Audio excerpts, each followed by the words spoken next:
प्रथम नवरात्रि में दुर्गा पूजा के अवसर पर दुर्गा देवी के 9 रूपों की पूजा उपासना बहुत ही विधि विधान से की जाती है। इन रूपों के पीछे तात्विक अवधारणाओं का परिज्ञान धार्मिक, सांस्कृतिक और सामाजिक विकास के लिए आवश्यक है। आइए जानते हैं। माँ दुर्गा को सर्वप्रथम शैलपुत्री के रूप में पूजा जाता है। हिमालय के वहां पुत्री के रूप में जन्म लेने के कारण उनका नामकरण हुआ शैलपुत्री। इनका वाहन वृषभ है, इसलिए ये देवी वृषारूढ़ा के नाम से भी जानी जाती है। इस देवी ने दाएं हाथ में त्रिशूल धारण कर रखा है और बाएं हाथ में कमल सुशोभित है। यही देवी प्रथम दुर्गा है। ये ही सती के नाम से भी जानी जाती है। उनकी एक मार्मिक कहानी है। एक बार जब प्रजापति ने यज्ञ किया तो इसमें सारे देवताओं को निमंत्रित किया, भगवान शंकर को नहीं।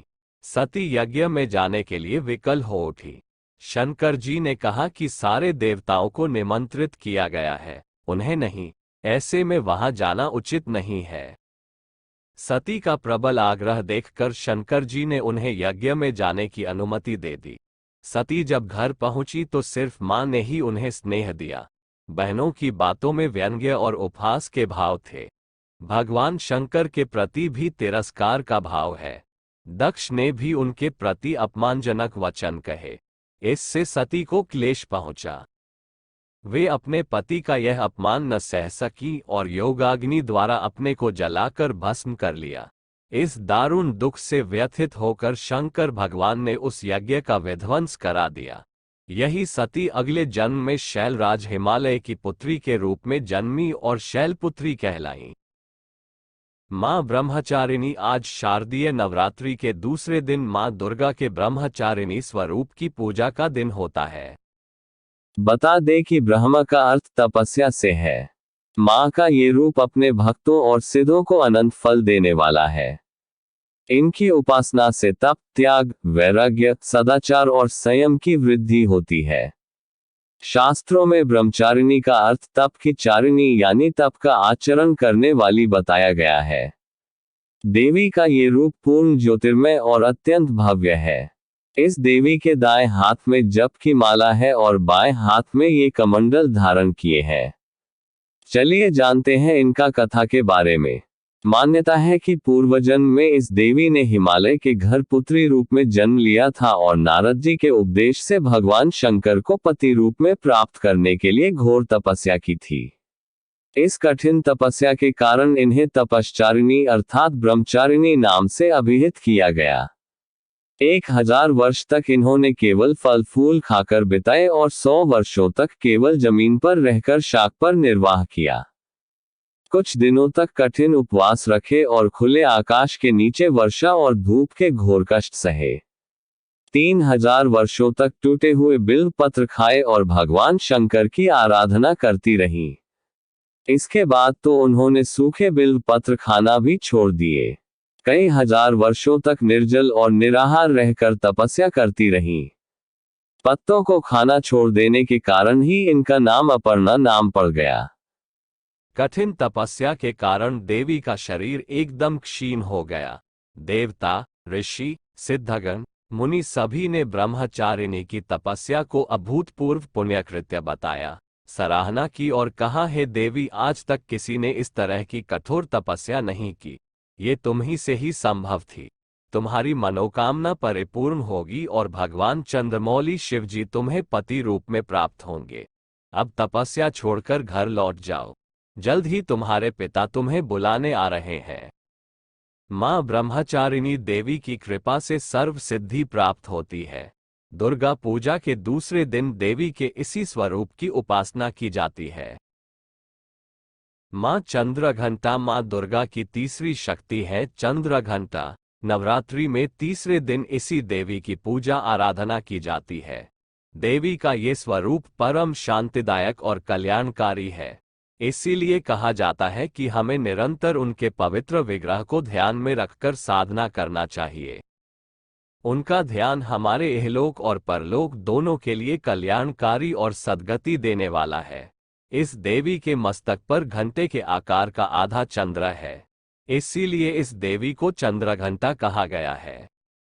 इनके शरीर का रंग सोने के समान बहुत चमकीला है। इस देवी के 10 हाथ हैं। वे खड्ग और अन्य अस्त्र शस्त्र से विभूषित हैं। सिंह पर सवार इस देवी की मुद्रा युद्ध के लिए उद्धत रहने की है। इसके घंटे सी भयानक ध्वनि से अत्याचारी दानव, दैत्य और राक्षस कांपते रहते हैं। नवरात्रि में तीसरे दिन इसी देवी की पूजा का महत्व है। इस देवी की कृपा से साधक को अलौकिक वस्तुओं के दर्शन होते हैं, दिव्य सुगंधियों का अनुभव होता है और कई तरह की ध्वनियां सुनाई देने लगती है। इन क्षणों में साधक को बहुत सावधान रहना चाहिए।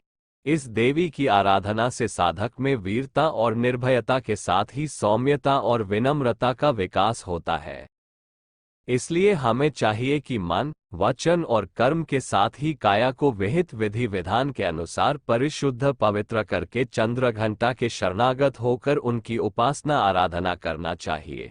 इससे सारे कष्टों से मुक्त होकर सहज ही परम पद के अधिकारी बन सकते हैं। ये देवी कल्याणकारी है। चौथी कुष्मांडा। नवरात्रि में चौथे दिन देवी को कुष्मांडा के रूप में पूजा जाता है।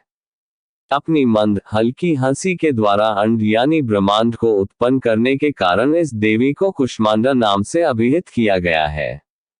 जब सृष्टि नहीं थी, चारों तरफ अंधकार ही अंधकार था, तब इसी देवी ने अपने ईशत हास्य से ब्रह्मांड की रचना की थी।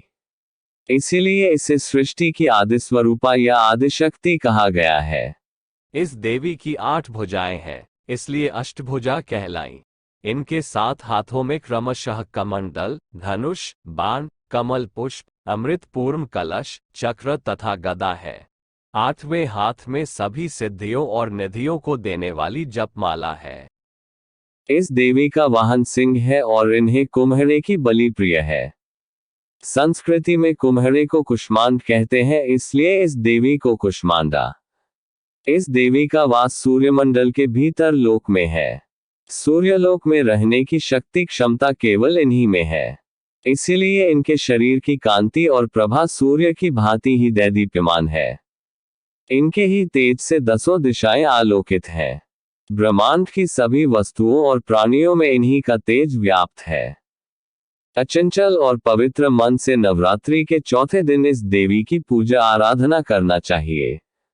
इससे भक्तों के रोगों और शोकों का नाश होता है तथा उसे आयु, यश, बल और आरोग्य प्राप्त होता है।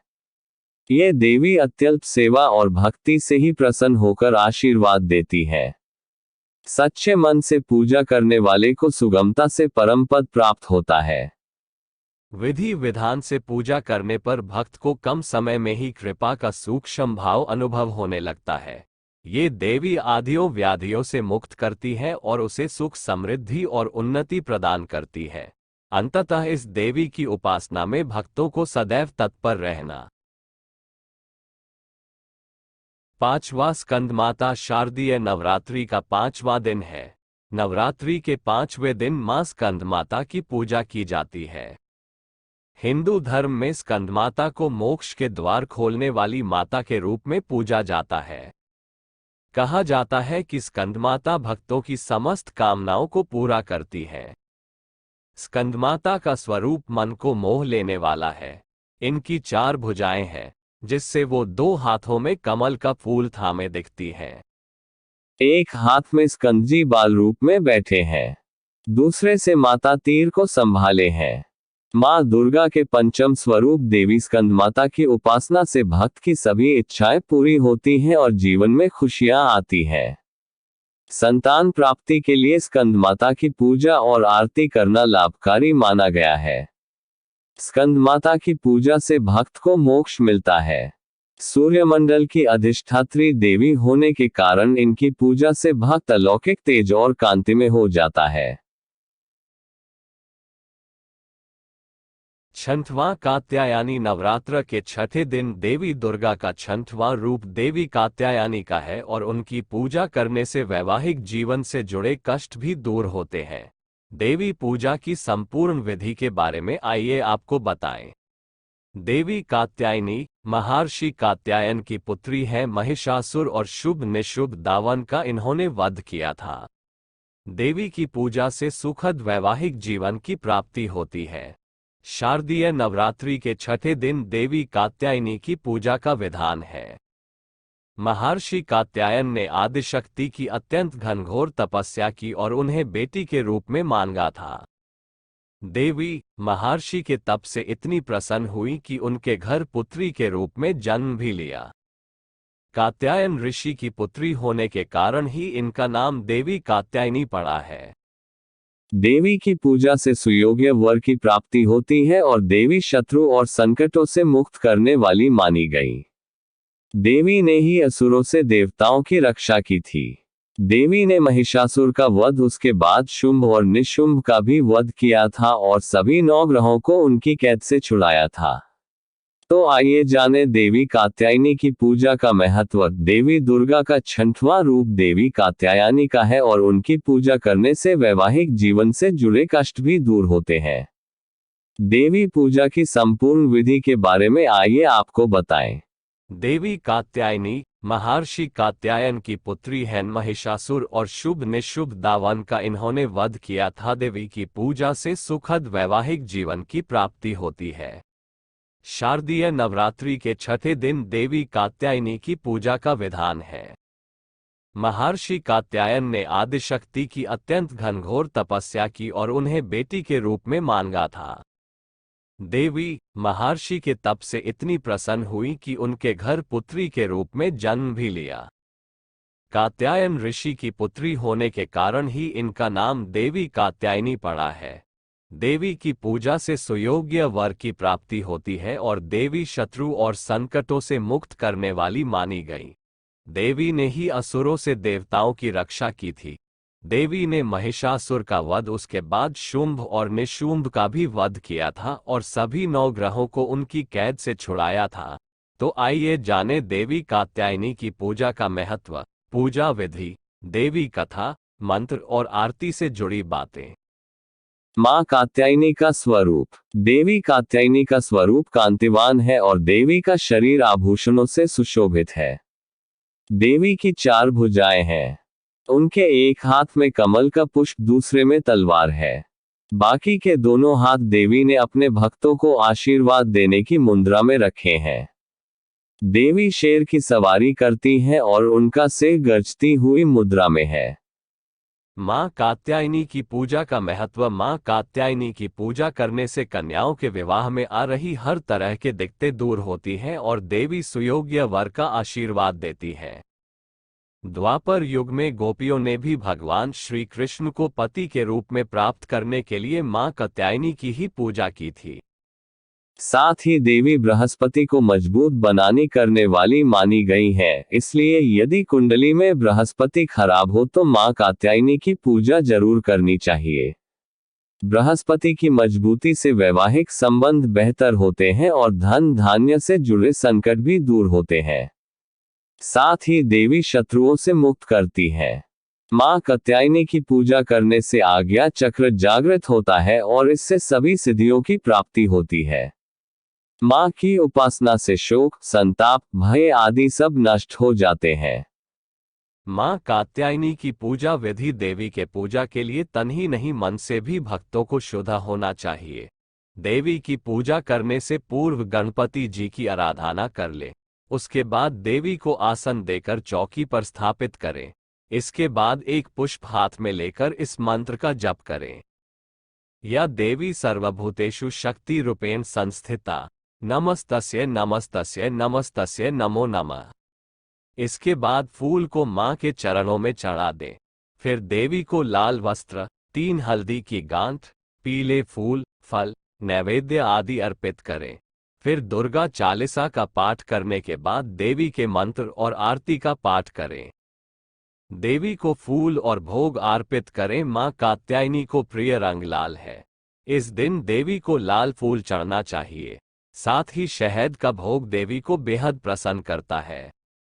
मां कात्यायनी की कथा। महर्षि कात्यायन के देवी आदिशक्ति की घोर तपस्या के परिणाम स्वरूप ही देवी ने उन्हें उनकी पुत्री के रूप में जन्म लेने का वचन दिया था। देवी का जन्म महर्षि कात्यायन के आश्रम में हुआ और देवी का पालन पोषण स्वयं कात्यायन ऋषि ने ही किया था। देवी का जन्म जब हुआ था उस समय महिषासुर नाम के राक्षस का अत्याचार इतना बढ़ गया था कि धरती ही नहीं स्वर्ग में भी देवता त्राही त्राही करने लगे थे। त्रिदेवों के तेज देवी ने ऋषि कात्यायन के घर अश्विन मास के कृष्ण पक्ष की चतुर्दशी के दिन जन्म लिया था। इसके बाद ऋषि कात्यायन ने उनका 3 दिन तक पूजन किया और दशमी तिथि के दिन महिषासुर का अंत किया था।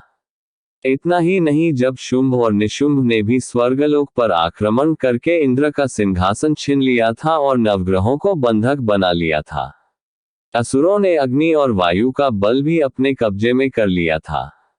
असुरों ने देवताओं को अपमानित कर स्वर्ग से निकल दिया था। तब सभी देवता देवी के शरण में गए और मुक्त के लिए प्रार्थना की और तब देवी ने अपने तेज और शक्ति से इन असुरों का वध किया और सबको इनके आतंक से मुक्त किया। मां कात्यायनी के मंत्र। 1। या देवी सर्वभूतेषु शक्ति रूपेण संस्थिता। नमस्तस्यै नमस्तस्यै नमस्तस्यै नमो नमः। 2। ओम कात्यायनी देव्ये नमः। 3। कात्यायनी महामाय महायोगिन्यधीश्वरी नंदगोपसुत देवी पति में कुरुते नमः। 4। चंद्रहासोज्ज्वलकरा शार्दूलवर वाहना कात्यायनी शुभंदद्या देवी दानवघातिनी।